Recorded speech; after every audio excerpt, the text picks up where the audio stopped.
Helo na, sy'n mai Anti yma, gobeithio bod chi gyd yn cael yn iawn. Felly, erbyn hyn, dwi wedi trafod bob un o anableddau yn unigol. A heno yma, dwi'n gobeithio trafod yn mor gryno a sy'n bosib sut yn union mae fy mywyd i hefo'r anableddau hynny wedi bod y gorffennol a sut mae heddiw a wedyn hyn dwi'n gobeithio bydd fy mywyd i ella yn y dyfodol. Felly, gwerth cychwyn o'r cychwyn dych chi ni, wrth gwrs, fel nes i sôn yn yr fideo hydrocephalus, wrth gwrs, nes i cyrraedd yn gysfyngeni yn gynnar, ac felly, wrth gwrs, oedd hynna'n testyn brydar i mam, a wedyn ar ôl y diagnosis o'r hydrocephalus, a wedyn cael y shunt a'r arbenigwyr yn deud wrth i ar y pryd rhestr yr holl pethau sy'n ni byth yn cyflawni, sy'n ni methu dysgu siarad, sy'n ni methu dysgu cerdded, sy'n ni methu bwydo fi'n hun, sy'n ni methu byw yn annibynnol, sy'n ni methu wneud hyn, sy'n ni methu wneud llall. Gyda llaw yr holl pethau maen nhw wedi rhestru. Dwi'n gallu gwneud bob dim. Felly, arbenigwyr, be maen nhw'n gwybod. Ond, ta waith, wrth gwrs, fel dweud, hynny'n cryn dipyn o waith galad ar yng rhan i a mam, wrth gwrs, fel dwi wedi crybwyll efo'r holl gwaith ffisio a llawdriniaethau niferus ges i. Ond, wrth gwrs, mae hynna mond un agwedd oedd wedi gwneud yn bywyd i chydig yn heriol, i ddweud y lleia. Agwedd all o'r mywyd i oedd wedi gwneud bywyd yn anoddach na oedd rhaid mewn gwirionedd oedd y ffordd roedd pobl eraill yn ymateb i fi. Y tro cyntaf dwi'n cofio gael unrhyw fath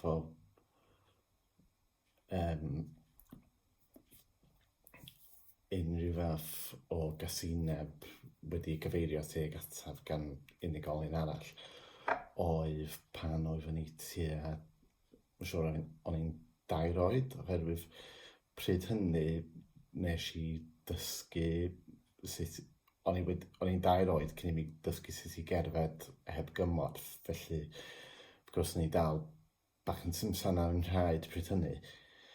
A dwi'n cofio yn Woolworths yn Bermo, nes i colli fy malans pan o'n i'n fod dweud 2 oed o'n i ar y pryd. Ac wrth colli fy malans, nes i camu nôl a sathru yn damweiniol, wrth gwrs, a'r troed hen dynas oedd wedi gwybod yn sefyll tu cefn i mi. Mae'n siŵr oedd hi yn ei 90au, ella oedd fi'n iau o'n i'm, ond wrth gwrs o safbwynt plentyn 2 oed, wrth gwrs mae'n hen dynas, oedd fi'n edrych yn hen, sa'n amhosib i mi dyfalu yn union faint oedd hi hoedra ni. Ond, yn sgil sathru yn ddamweiniol ar ei throed, mi ges i gansan am hynna. Ac dwi'n cofio oedd hynna'n testyn sioc i fi, doedd neb erioed wedi gwneud unrhyw beth tebyg i hynna i mi erioed ar blaen, ac yn sicr does na neb wedi gwneud unrhyw beth tebyg ers hynny. Ond y peth nesaf dwi'n cofio, ymateb mam, oedd hi affi'n wyllt, oedd hi'n rhegi, oedd hi'n bygwff y dynas ma, oedd hi'n dweud, da chi'n methu gweld bod o'n anabal newydd dysgu cerdded mae o. Ac nath hi bygwff lapio ffon y dynas ma rownd i ffen, tasai hi'n gweld hi'n Woolworths beth eto. Felly, nes i dysgu 2 beth y diwrnod hwnnw. Yn gyntaf, mae pobl yn gallu bod yn gas. Yr ail beth dysgu i'r diwrnod hwnnw, doedd fi byth yn syniad da gwneud mam am flin. Byth. Felly, oedd hynna y profiad cyntaf o gasineb ar sail anabledd ella doedd hi ddim yn gwybod hynny ar y pryd. Ond ia, dyna'r tro gyntaf nes i brofi casineb tuag ar sail anabledd erioed, lly. A wedyn, ar sail anabledd, doedd ddim byd lawr beth i digwydd ers. Dwi yn cofio nath plentyn pan athon ni i ffwrdd am ein gwyliau fel teulu am y tro cyntaf. I Sbaen, dwi'n meddwl, os dwi'n cofio iawn. Pan o'n i'n 4 oed, ddaru plentyn arall gwffio fi i fewn i'r pwll nofio a nes i bron a bofi, ond dwi ddim yn meddwl o hynny oherwydd fan anableddau. Dwi'n meddwl oedd y plentyn jyst yn wirioneddol oedd yn meddwl bod o'n peth doniol i wneud. Dwi ddim yn meddwl oedd yna unrhyw falais tu cefn i hynny o gwbl. Ond, felly, na i ddim cyfri hynny. Ond yn sicr rhywbeth na bendant cyfri ydy yr bwlio nes i brofi ar ôl y cychwyn yn yr ysgol a difaterwch i ddeud y lleia o dir athrawon. Cwbl ges i o'r funud cychwynnes i yn yr ysgol gynradd tan y funud nes i gadael yr ysgol uwchradd oedd dydd ar ôl dydd ar ôl dydd o crap i ddweud y lleia ar sail fan anableddau. Ges llwyth o bwlio a wedyn oedd na cryn dipyn o difaterwch gyn yr athrawon am y peth, a wedyn i ddweud gwir, gan bod oedd na gymaint o frwydro i mi gyn mam, i mi gallu mynd i'r ysgol o gwbl, dwi ddim yn siŵr os oedd y prifathro hyd yn oed ar y pryd isio i fi fod yn yr ysgol, i fod yn onest, oherwydd fel dwi'n dweud, yr ymateb gafodd mam pan nath i gais i mi cychwyn yn yr ysgol oedd efo anableddau fo, does na'm pwynt o'i addysg o unrhyw fath efo fo, neu fo beth elwa o addysg. Dwi ddim am brolion am beth, ond dwi wedi cael MA ers hynny, felly yn amlwg anableddau neu peidio, dwi'n gallu elwa o addysg. Ac, felly, fel dwi'n dweud, oherwydd yr holl ysgolion wedi gwrthod fi ar sail yn anableddau. Ac wedyn, oedd hyd yn oed yr ysgol ble cychwynnes i fy addysg o'r diwedd yn 6 mlwydd oed yn hytrach na 5 mlwydd oed. Oedd na cryn dipyn o wrthwynebiad i mi cychwyn yn fanno oherwydd fy anableddau. Ond wedyn, dwi'n meddwl ddaru yr deddf gwahaniaethu ar sail anabledd gael ei pasio yn 1993, felly mae'n siŵr oedd hynny wedyn wedi rhoi panics ar yr ysgol a wedi gwneud i fi nhw newid i meddyliau, ond wedyn, wrth gwrs, oedd fi'n rhy hwyr i mi cychwyn yr ysgol yn 5 mlwydd oed ar y pryd, felly oedd rhaid i mi cychwyn y blwyddyn wedyn yn 6 mlwydd oed. Ond wedyn, nes i'n colli allan o ran yn addysg, chwaith, dwi'n cofio, wrth gwrs, erbyn o'n i'n 5 mlwydd oed, oedd mam wedi dysgu mi sut i darllen, sut i sgwennu, sut i deud yr amser, sut i cyfri, sut i adio, tynnu ffwrdd. Un peth dwi'n cofio yn glir iawn, tabla lluosi oedd ar yr holl tabla lluosi yma ar cwpl dillad yn fy llofft ar y pryd, achos oedd mam yn benderfynol o'n i am dysgu pob un o'r tabla lluosi cyn i mi cychwyn yn yr ysgol. Ond, dwi'n cofio hefyd, doedd mam ddim yn... Oedd mam methu, wrth gwrs, egluro i mi pam o'n i methu cychwyn yn yr ysgol am 5 mlwydd oed, achos dwi'n cofio, oedd gen i, oherwydd bwlch oedran rhwng fi a'r chwaer hynaf,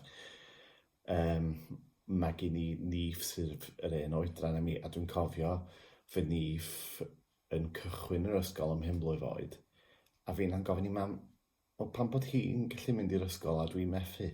Wrth gwrs, wrth mam methu esbonio i fi fel plentyn 5 mlwydd oed, a mae pob ysgol yn yr dalgylch wedi gwrthod y gymryd i oherwydd ti'n anabal. So mam wedi methu deud hynny wrth i fel plentyn 5 mlwydd oed, so ni wedi methu dallt hynny yn 5 mlwydd oed. Ond felly be nath mam dweud oedd, mae dy chwaer wedi cael llon bol o dy nif, dyna pan mae hi wedi cael ei hel i'r ysgol. So ni byth yn gallu cael llon bol ohonoch chdi yn was i efo hi. So, o'n i'n perffaith hapus efo'r asab yna. O'n i'n meddwl, oce, so mae'n iawn, so cwrs wedi cael dy hel i'r ysgol, lle tydi o ddim yn rhywbeth i edrych ymlaen at felly. Wel, yn sicr o'm mhrofiad i o byd addysg cwrs boeth yn mynd i'r ysgol yn anffodus. Yna bon. Ond fel dwi dweud, nes i dysgu cryn dipyn dan ofal fy mam yn ystod y 12 mis na. Cyn i mi cychwyn yr ysgol yn 6 mlwydd oed. Ond wedyn, wrth gwrs, rhywbeth nes i dysgu'n fian iawn ar ôl cychwyn yn yr ysgol hefyd, yn ogystal â'r ffaith fy mod i'n gallu siarad Cymraeg, oherwydd dwi yn cofio y diwrnod cyntaf yn yr ysgol. Dyna hefyd oedd y diwrnod cyntaf siaradais i gair o Gymraeg erioed, oherwydd dwi'n cofio yr athrawes Mrs Williams yn deud ar dechrau'r diwrnod, rwan ty blantos cyn i ni cychwyn gwersi heddiw yma, dwi am cymryd y cofrestr a pryd bynnag dwi'n galw eich enwa chi, dwi am i chi ymateb trwy deud yma. A wedyn, fel dwi'n dweud, cyn y diwrnod hwnnw, do'n i rioed wedi siarad gair o Gymraeg. Felly, dysgu ni'n syniad sut nes i unrhyw fath o synnwyr o hynna. Ella oherwydd, o'n i'n ymweld â fy nhaid yn gyson, a wedyn dwi'n cofio nghartra fy nhaid Cymraeg o'r unig iaith dwi'n cofio gael ei siarad yn y bynglo bach na'n ar stad o wain yn Harlech ond ta waith. Wedyn, Mrs Williams yn cychwyn cymryd y cofrestr Anthony o'r enw gyntaf ar ei galw, a wedyn, do'n i'n gwybod unrhyw un o'r plant eraill yn yr dosbarth, felly ella yna Anthony arall yn yr dosbarth do'n i ddim i gwybod, ond heb feddwl dwywaith edrych i yma. A wedyn, mae'n rhyfedd o'n i wedi gallu dewis o'r holl geiriau, o'r holl pethau Mrs Williams wedi dweud, o'n i wedi dewis y gair yma yn gywir, felly mae'n rhyfedd ynddo. Dwi'n methu cofio dysgu Cymraeg, ond o ddatgofio ni, un diwrnod o'n i methu siarad Cymraeg, ond wedyn ychydig yn diweddarach, o'n i'n rhugl. Felly, yn sicr mae hynna yn rhywbeth cadarnhaol iawn ddoth allan o mynd i'r ysgol i fi, y ffaith mod i'n gallu siarad Cymraeg. Ond eto wedyn rhywbeth negyddol ddoth allan o mynd i'r ysgol oedd yr holl bwlio ddoth yn sgil hynny ar sail fy anableddau, ar sail y ffaith mod i'n anabl. A wedyn, bod dwi'n dweud, dwi ddim yn beio'r plant, ddim o gwbl, ac ella mae hynna'n swnio'n rhyfedd. Ond wrth edrych yn ôl, fel oedolyn, wrth gwrs, be dwi'n gweld ydy, os yna cryn dipyn o ddifaterwch gyda'r athrawon, a wedyn, os oedd plant yn gweld y difaterwch yna, a hefyd, wrth gwrs, o'n i'n wahanol i bawb arall, oherwydd fy anableddau, ac os na ydyn nhw wedyn yn cael ei dysgu gan ei rhieni neu'r athrawon, bod bwlio unrhyw un ar sail unrhyw gwahaniaeth yn anghywir, wedyn be maen nhw'n mynd i wneud? Ond bwlio, ynde, mae hynny yn rhywbeth mae plant yn mynd i wneud, ond i bai bod oedolion yn ddigon call a digon gyfrifol i cywiro nhw a dysgu nhw na tydi gwahaniaethu ar sail unrhyw gwahaniaeth yn anghywir. Felly, fel dwi ddim yn beio'r plant, dim o gwbl. Pwy dwi'n beio? Dwi'n beio rhieni y plant, a dwi'n beio difaterwch yr athrawon.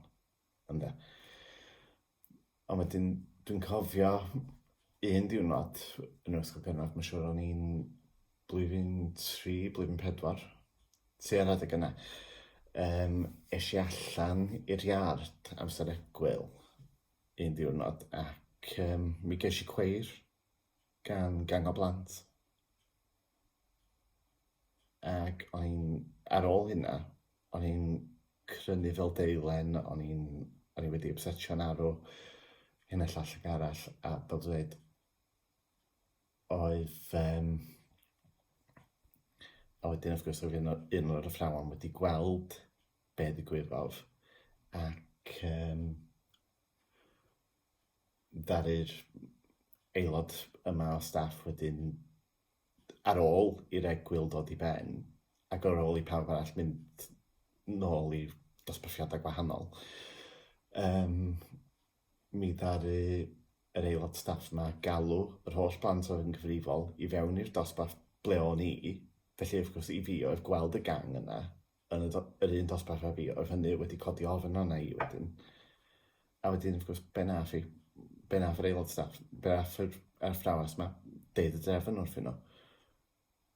Ac wrth edrych yn ôl, allai ddweud, wel, codi pais ar ôl piso braidd. Dwi'n meddwl, tasa yr athrawes yna, tasa holl athrawon yr ysgol wedi gwneud fwy o ymdrech i sicrhau bod pob disgybl yn yr ysgol yna yn gwybod bod bwlio yn anghywir, bod gwahaniaethu ar sail anabledd neu unrhyw gwahaniaeth arall yn anghywir, sa'r ymosodiad yna byth di digwydd. Felly, fel dwi'n dweud, yr athrawon dwi'n beio am yr ymosodiad yna, nid y plant. Ac fel dwi'n dweud, ddaru ddim byd cyndrwg a hynny ddigwydd eto, ond wedyn fel dweud, yr bwlio cyffredinol, geiriau cas ag ati, rheini wedyn yn parhau a wedyn jyst yn gwneud y mywyd i'n anodd iawn. Diolch byth, wedyn fel dweud, oedd gen i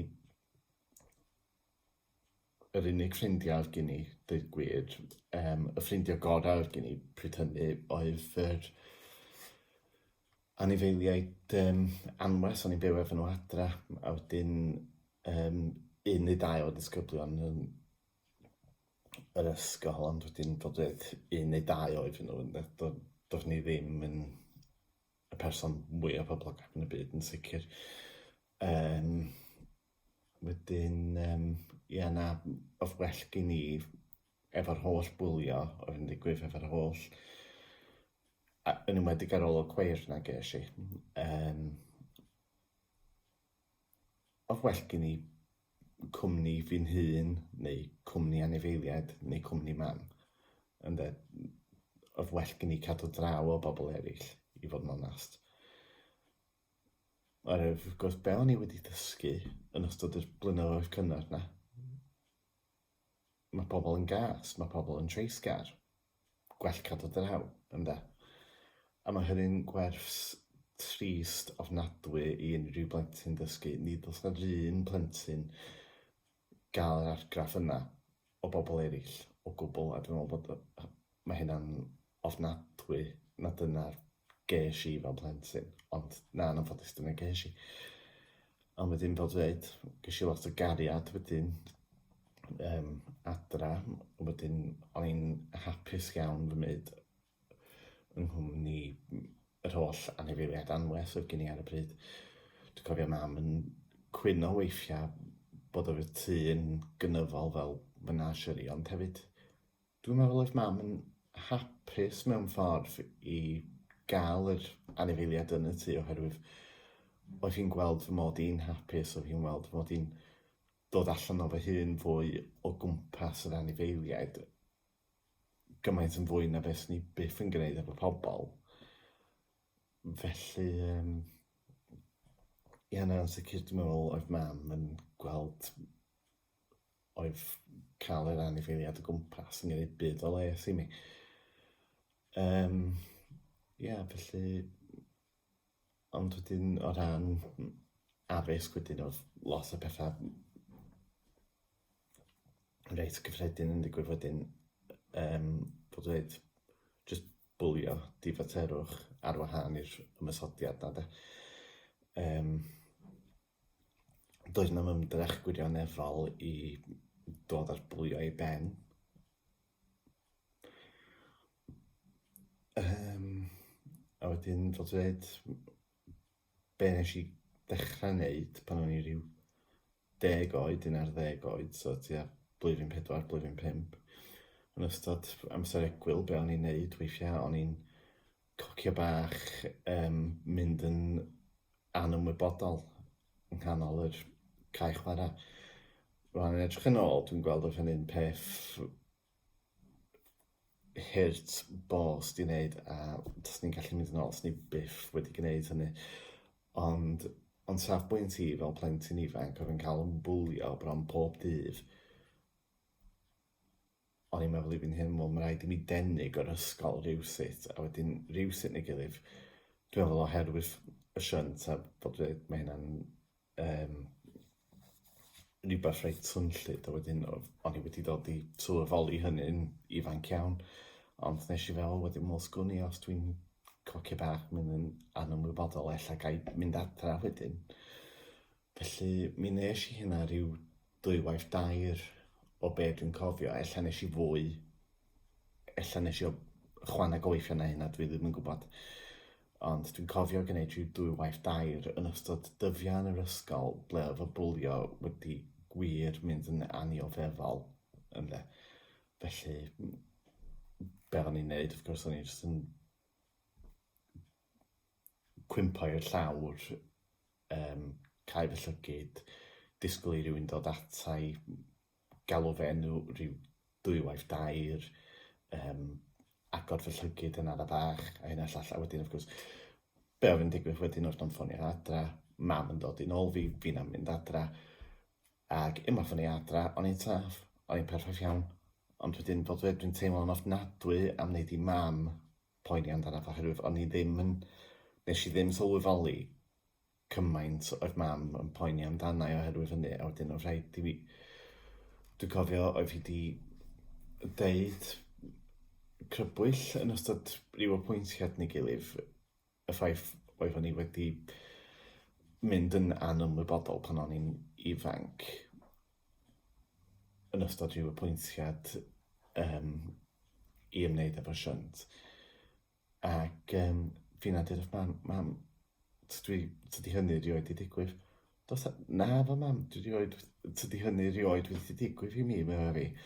A doedd mam methu dall, achos wrth gwrs, o be oedd hi, o safbwynt hi, wrth gwrs, be oedd hi'n gael gen yr ysgol, oedd yr ysgol yn ffonio hi'n deud bod oedd hyn wedi digwydd, a dyna fo, oedd hi'n casglu fi, mynd â fi adra, na fo, lle.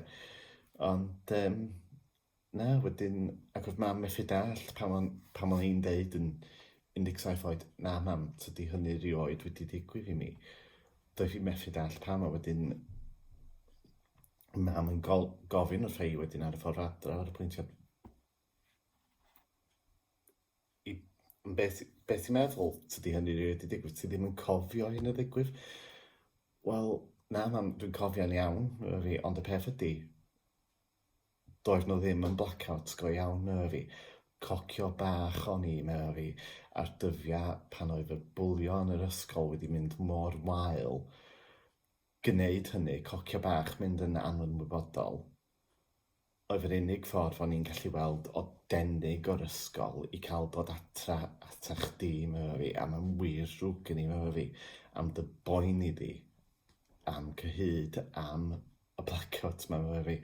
Ond wir, doedd na'n byd yn bod am iechyd i, doedd na'n byd yn bod ar y siant, ond yr unig peth oedd yn bod oedd fi'n cael fy mwlio gymaint, fel ti'n gwybod, a fi'n cael llawn bol ac eisiau denig ac eisiau dod adra ata chdi mewn fi. Dyna'r unig peth oedd yn bod. Doedd na'n byd yn bod efo siant, gafo. A wrth gwrs, yn naturiol oedd mam yn drist iawn am oedd fi'n teimlo rhyddhad yn amlwg bod oedd na'n byd yn bod yna, ond wedyn oedd fi'n teimlo'n ofnadwy hefyd fy mod i wedi teimlo, fy mod i wedi gorfod deud celwydd am yn iechyd fel esgus i denig o'r ysgol mwyn denig o'r holl bwlio, ynde. Wedyn, o fi'n cydymdeimlo do fi ddim yn flin efo fi o beth dwi'n cofio, o fi'n cydymdeimlo mwy na bryd arall. O fi'n dweud, mam, da ni'n gwybod bod mam dys ddim eisiau chdi cydymdeimlo efo fi, dwi'n gwybod bod chdi'n caru fi eisiau'r ddiw mewn efo fi. Wedyn, ond, felly, oedd na cryn dipyn o bwlio, wedyn dyna efo'r tactig nes i defnyddio, fod dweud mond rhyw 2 waith 2 i ceisio denig. A wedyn, oedd gen i y ffrindiau gorau fi ar y pryd, pan o'n i tyfu fyny, wrth gwrs, oedd anifeiliaid, doedd anifeiliaid byth yn bwlio fi. So, wedyn, yn naturiol o'n i'n hapusach yn cwmni anifeiliaid. A wedyn, fel dweud, dyna pam dwi'n meddwl oedd mam yn cwyno weithiau bod y tŷ fel menagerie, oedd mam yn gweld ella fy mod i'n hapus ac yn fwy fi'n hun o gwmpas cwn a'r holl anifeiliaid eraill ynde. Wedyn oedd mam yn wel o leia mae'n hapus. Ac wedyn, ond wedi dweud hynny, dwi'n newydd cofio rwan,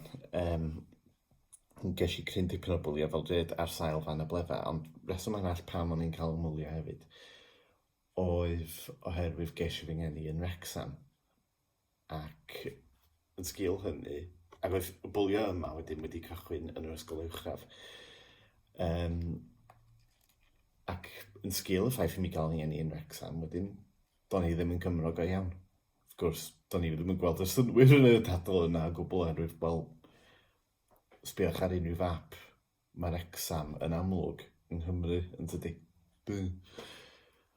Ond o'n i'n cael hynna yn gyson ar ben y bwlio ar sail fan y blefa. Oedd y bwlio oherwydd fan y blefa yn parhau yn yr ysgol uwchradd.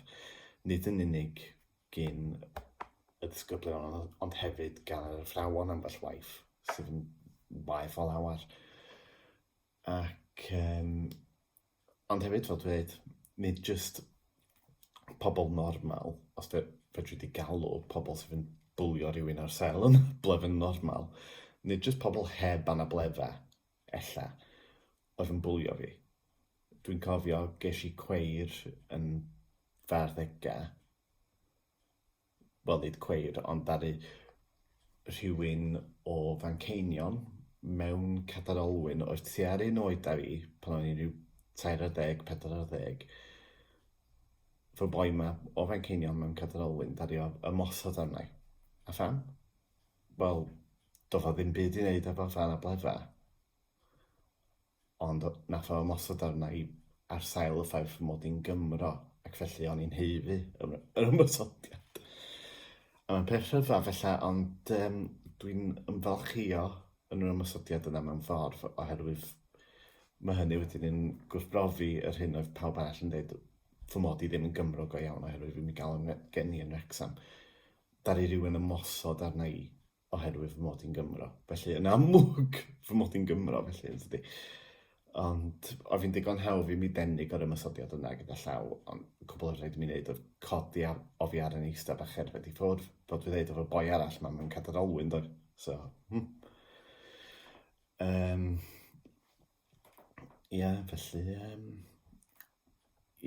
ond fel dwi dweud, mynd i fewn i 40au hwyr, oedd gen i ofn wirioneddol pobl eraill, a dwi'n meddwl, ar ôl cyrraedd yr oedran yna, sef 40au hwyr, dwi'n meddwl oedd gweld fy mod i dal yn ofni pobl eraill yn dechrau poeni mam braidd, i fod yn onest. A wedyn, fel dwi dweud, nid bai fi oedd, nid bai mam oedd, achos fel dwi dweud, o'n i'n cael cyn dipyn o crap gyn pobl boed i, a wedyn oedolion hefyd oherwydd fan a blefa. Dwi'n cofio un tro hefyd ges i cryn dipyn o row un diwrnod am fynd i gnebrwng fy taid, ynde.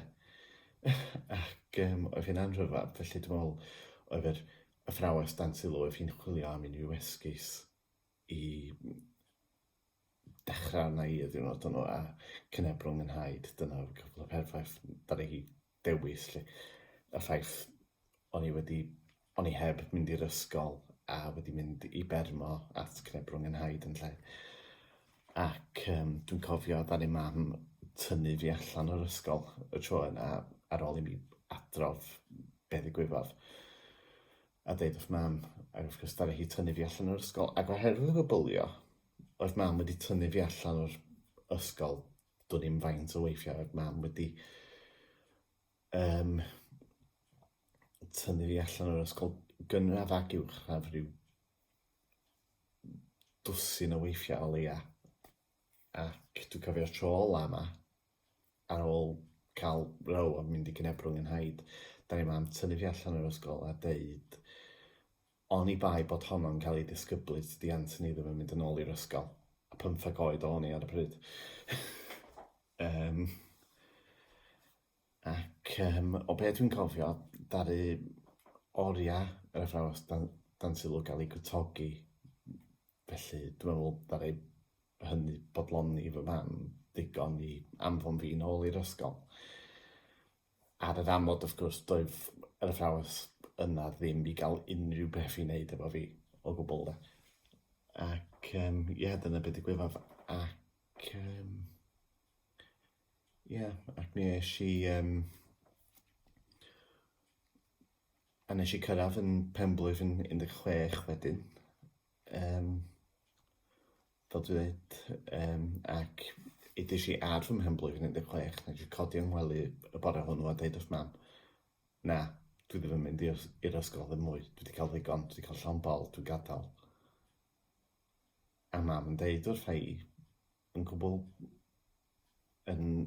heb cynhyrfu neu unrhyw beth, ddaru mam troi rownd a deud, oedd hi'n deall yn iawn pam doedd ni ddim eisiau mynd yn ôl i'r ysgol, pam o'n i eisiau gadael yr ysgol, doedd hi ddim yn gweld bai arna i. Ond wedyn, wrth gwrs, be ddaru mam esbonio wrth i wedyn oedd oherwydd fy anableddau, oedd mynd i cael swydd yn mynd i fod, oedd cael swydd yn mynd i fod yn anodd i mi beth bynnag, o'n i erioed wedi cael swydd yn tyfu fyny oherwydd y math o waith mewn ardal twristiaeth. Jyst ddim yn addas ar gyfer rhywun efo nam golwg a gwendid lawr ochr def yng nghorff. Felly o'n i erioed wedi cael swydd hyd yn oed heb sôn am swydd penwsnos neu beth bynnag. Felly oedd mam yn deud wrth bydd cael swydd hefo dy anableddau di yn anodd fel mai. Ond os ni di adael yr ysgol heb cymwysterau, heb gwneud tygau, bydd fi'n anoddach byth sti. Ac felly mae angen i chdi sti, mae rhaid i chdi aros yn yr ysgol ac aros yn byd addysg mor hir a phosib. Gwneud dy tygau, gwneud y lefelau a mynd i'r brifysgol, gael gradd, gael yma, aros yn byd addysg mor hir a phosib, fel bod gen ti gymaint o gymwysterau, does na'r un cyflogwr sy'n gallu dy gwrthod di wedyn.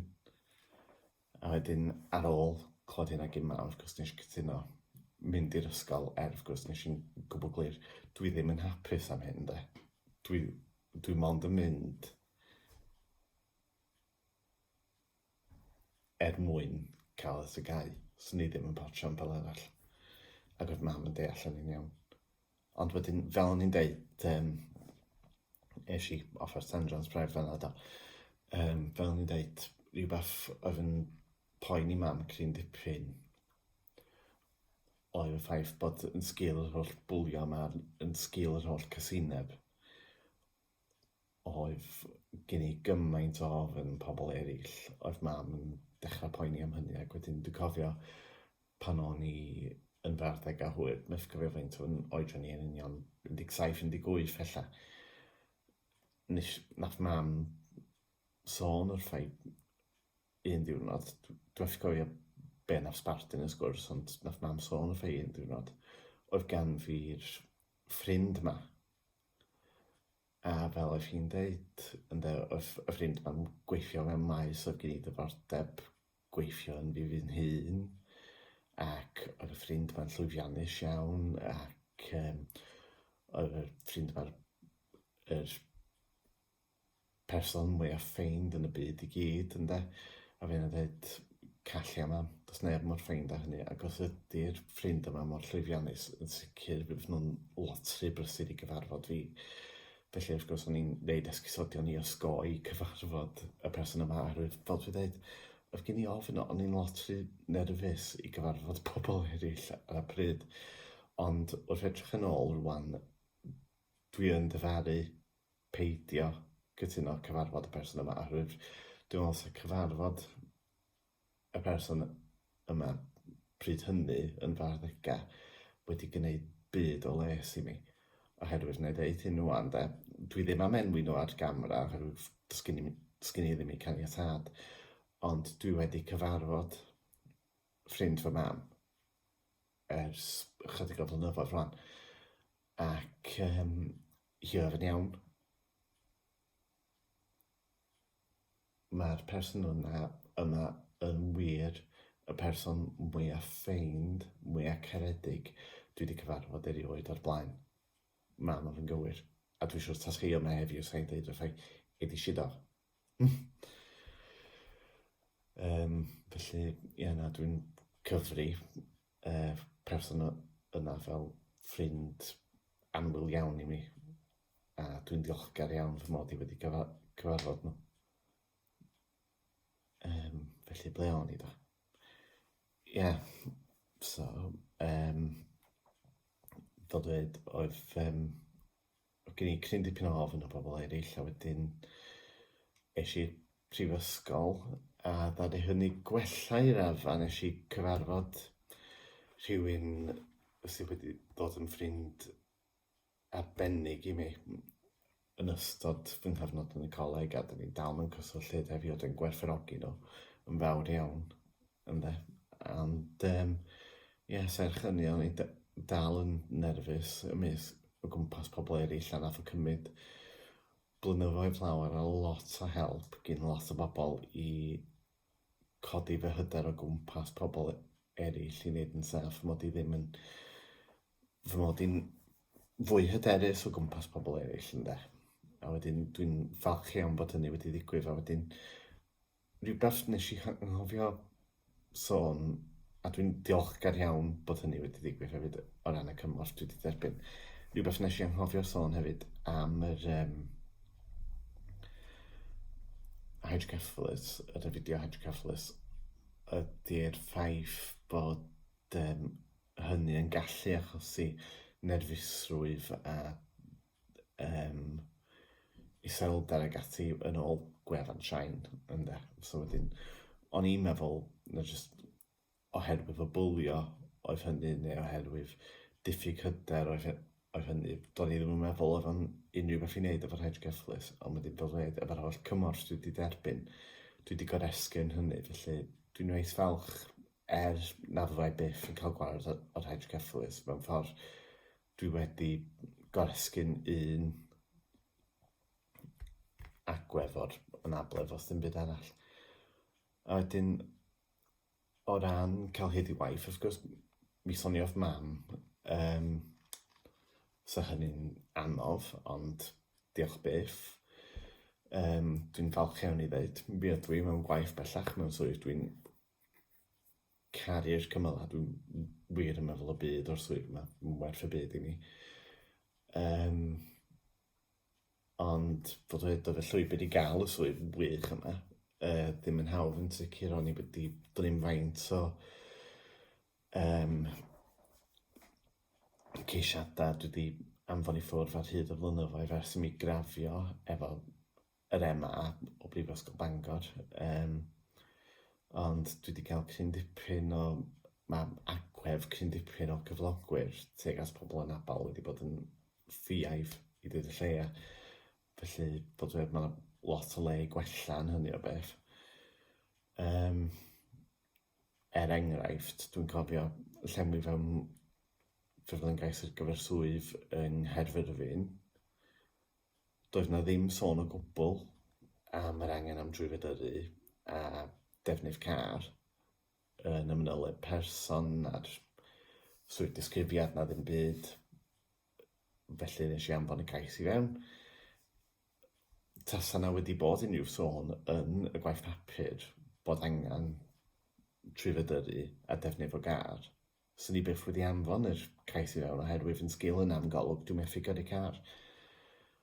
Ond, dwi'n cofio meddwl i fi'n hun yn ystod y cyfweliad, oherwydd mi eis i lawr i Gaerfyrddin ar gyfer y cyfweliad. Ges i cynnig cyfweliad ac oedd hynny'n sioc i mi, oherwydd do'n i ddim yn disgwyl gael yn gwahodd. Ond mi eis i lawr i Gaerfyrddin ar gyfer y cyfweliad ac o'n i'n meddwl oedd y cyfweliad yn mynd yn wych. Ac wedyn cwestiwn olau un ges i. I chi efo trwyfedyddu a defnydd o gar, Mr Evans? A fi'n meddwl, wel, dyma ni ta, dwi wedi colli allan o'r swydd hon rwan yn sicr. Oherwydd o'n eistedd pen arall y desg, hefo fy ffon wen, wrth gwrs mae hynna wedi bod mewn fideo blaenorol, a fi'n meddwl i fi'n hyn, wel, o'n i bai bod y DVLA wedi cychwyn rhoi trwyfed a gyrru i bobl efo ffon wen. Na, does gen i ddim trwyfed yr un da. Ond wedyn, dyna be nes i feddwl i fi'n hyn, nes i ddim deud hynny lly. Ond ydych chi, na gwrs mae fi, pam, oes na broblem? Wel, os dweud gwir, oherwydd mae disgwyl i chi diffoi'r holl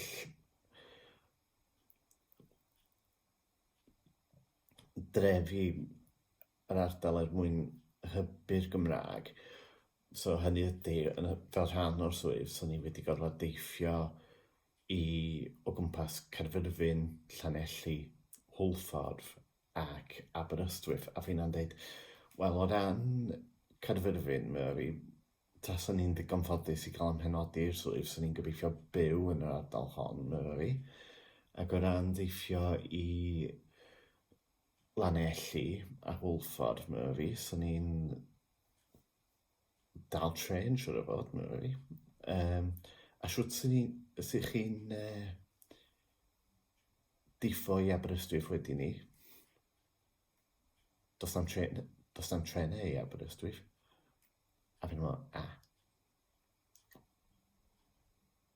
oherwydd wrth gwrs, does gen i'n syniad wedyn bod na bysys yn rhedeg rhwng Caerfyrddin ac Aberystwyth, neu dyna beth sy'n ni wedi cynnig, ond do'n i ddim callach dod gen i matab i hynny. A wedyn, wrth gwrs, nes i colli allan ar y swydd yna. A wedyn, wrth gwrs, rhywbeth arall ges i, un tro oedd cyhuddiad o deud celwydd am natur fe anableddau, ac oedd hynna wedi corfi fi mwy na dwi'n gallu cyfleu ar gamera, deud gwir. Does gen i ddim, a doedd gen i ddim reswm dros deud celwydd am fe anableddau o gwbl. A wedyn, fel dwi'n dweud, oedd rhywun wedi ceisio esgusodi yr cyhuddiad yna, trwy ddweud, wel, ella y person yna, ella doedd nhw erioed wedi cyfarfod rhywun yn abal o'r blaen. Wel, o'n i bai bod nhw wedi byw mewn ogof ar hyd i bywydau. Mae hynny'n amhosib. Mae'n drwg i ni, meddwl fi. Mae'n siŵr bod nhw wedi cyfarfod pobl anabal cyn cyfarfod fi. A do'n i'm sut na ble o'r cyhuddiad yma wedi dod allan oherwydd, wrth gwrs mi nes i nodi ar y ffurflen gais fy mod i'n anabal a natur fe anableddau, ond na, ges i'r cyhuddiad yma ar y fath. Ella oedd yn anableddau'n fwy difrifol, na be oedd yr unigolyn yma wedi rhagweld neu ella does nhw ddim yn gwybod be i ddisgwyl o ran hydrocephalus, ond na, oedd hynna'n anifyr iawn. A wedyn dwi'n cofio hefyd, nid yn unig o ran chwilio am swydd, ond wedyn, fel dwi'n dweud, dwi'n lwcus iawn, dwi'n gweithio mewn swydd, dwi'n meddwl y byd o'r swydd sydd gen i rwan, so dwi'n ystyried yn hyn yn ffodus iawn ar ôl gwneud cryn dipyn o chwilio, gael cryn dipyn o siom ar hyd y ffordd. O'r diwedd mae gen i swydd hollol wych a dwi'n gweithio efo tîm o bobl arbennig arbennig iawn ynde. Felly, na'n sicr mae hynna wedi gweithio allan, ond wedyn rhywbeth arall dwi wedi gorfod cwbl o bethau eraill a dwi'n gweld bod y fideo yma'n llusgo ymlaen chydig, felly na i trio bod yn gryno rwan. Rhywbeth arall dwi wedi stryglo efo fo ydy agweddau gyrwyr bysys yn yr ardal hon yn benodol, oherwydd cyn yr cyfnod presennol o'n i'n teithio ar bysys reit aml, ond wedyn oedd agweddau ambell i gyrwr tuag at fi ers ail fan y bledda o'n ffiaidd i fod yn onast. Ac felly nes i ffonio fyny yr cwmni y llinell cymorth cwsmer Arriva i gwyno, a wedyn ges i fy nghyhifo gyn yr unigolyn pen arall y ffôn o geisio achosi trwbl oherwydd i ddyfynu nhw tydi gwahaniaethu ar sail anabledd ddim yn bodoli. Wel, yndi, mae o. Mae'n drwg yn eich siomi, ond mae o'n bodoli ac mae'n bodoli o fewn eich cwmni. Ynde, a wedyn, dwi wedi cael problemau efo hynny cyn wan. Ac hefyd, dwi wedi cael problemau o ran cael nghartrefu ers cael yn neud yn digartra yn 2013, ynde, oedd cael hyd i casio addas yn cymryd oes ac yn delfrydol oherwydd fy namgolwg a fy malans. So well gen i deud gwir, so well gen i byw mewn bungalo yn y dyfodol, lle dyna dwi'n anelu at. I'r dyfodol byw mewn bungalo oherwydd dwi'n meddwl sa hynna yn fwy delfrydol i ni cael byw ar yr un lefel, lle, ond yn y cyfamser, fel dwi'n dweud, yn y tŷ lle dwi'n byw ar hyn o bryd, mae fy landlord wedi bod yn arbennig o ran yr addasiadau mae o wedi wneud o ran rhoi banisters ag ati i fyny mwyn sicrhau yn diogelwch. Dwi'n diolchgar iawn am hynna, ond yn edrych i'r dyfodol wedyn, dwi'n gobeithio rhywbryd yn y dyfodol gallu symud i fewn i bungalo. A wedyn o ran y dyfodol, oherwydd nes i crybwyll ar dechrau'r fideo bod o'n i am sôn am y gobeithio ni yn y dyfodol. Wel, dwi'n gobeithio, wrth gwrs, fy mod i'n mynd i gallu parhau i weithio. Mae gen i lwyth o... Dwi wedi dod i nabod lwyth o bobl arbennig iawn, so mae fy hyder o gwmpas pobl wedi codi cryn dipyn i gymharu â fel oedd. A dwi'n diolchgar iawn i bob un o'r pobl sydd wedi helpu fi yn hynny o beth. Dwi yn gobeithio, fel dwi'n deud, symud fewn i bungalo, oherwydd dwi'n meddwl yn sicr pan dwi'n hŷn, fydd hynna yn dod yn hanfodol mwyn sicrhau bydd iechyd a diogelwch mewn yn byd arall. Ond, wedyn, mae pethau fel ma nhw ar hyn o bryd, gweithio'r sefyllfa presennol, mae fy mywyd fel mae ar y funud, swn i methu dymuno am gwell. Yr unig peth arall swn i yn deud ydy gobeithio bod pobl yn fwy agored ac yn fwy wybodol ella, o o o'r bwlia ac o'r gwahaniaethu ar sail anabledd sydd yn digwydd. A wedyn, fel dweud, nid jyst pobl heb anableddau sydd wedi bod yn gas i fi yn y gorffennol. Mae pobl hefo anableddau wedi bod yr un mor eog yn hynny o beth.